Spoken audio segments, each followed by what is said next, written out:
Now, South Africa commemorates 30 years of democracy this year. It's an opportunity to reflect on the past 30 years and where to from here. Challenging the status quo and offering new insights into South African democracy has seen many role players over the years play their part.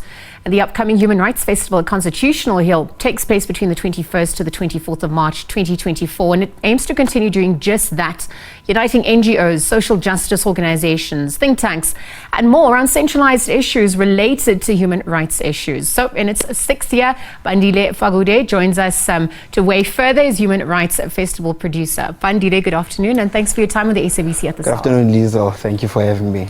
Let's talk to it. It's the sixth edition, how it's grown since its inception. Really, what can we expect this time around, 30 years into our own democracy? Yeah, it's been quite a long 6 years and quite a very successful one. Our festival started as an idea of, because Constitutional Hill exists as a space and a place of memory that actually exists to keep on spreading awareness about issues of human rights, because not forgetting that it's a place where atrocious human rights violations happened, and it exists right now to protect the rights of all South Africans through the work, of course, that is done by the Constitutional Court in the same vicinity that Constitutional Hill exists in.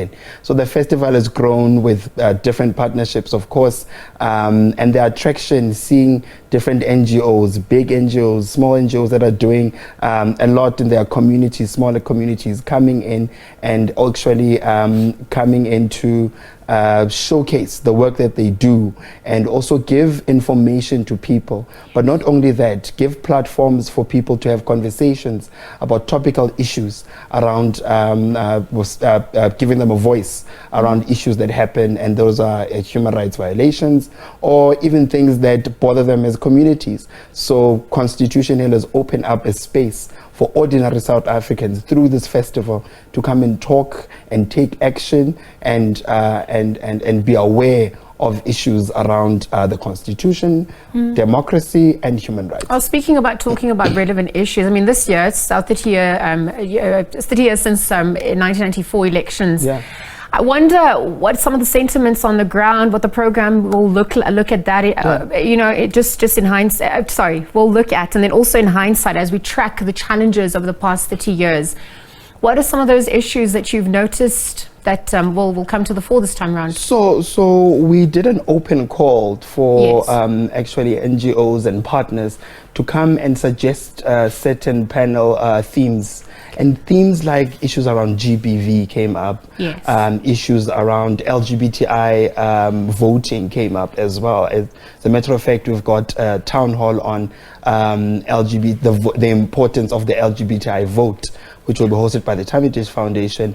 We've got also a beautiful program that we're opening with, which is the 1,000 Drums for Palestine.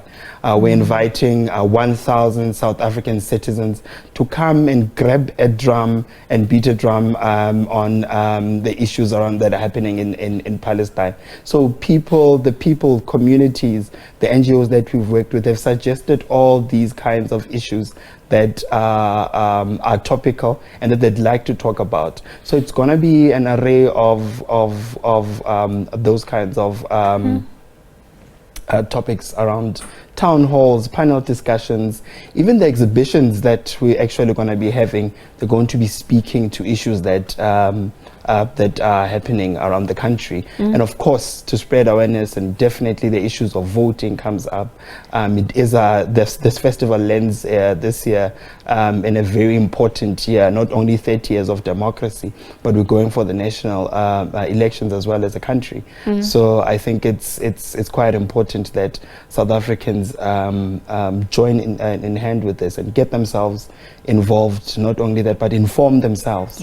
As a South African, what are some of the issues that have impacted you directly, whether it's in relation to socioeconomic rights, justice, equity, equality, inclusivity?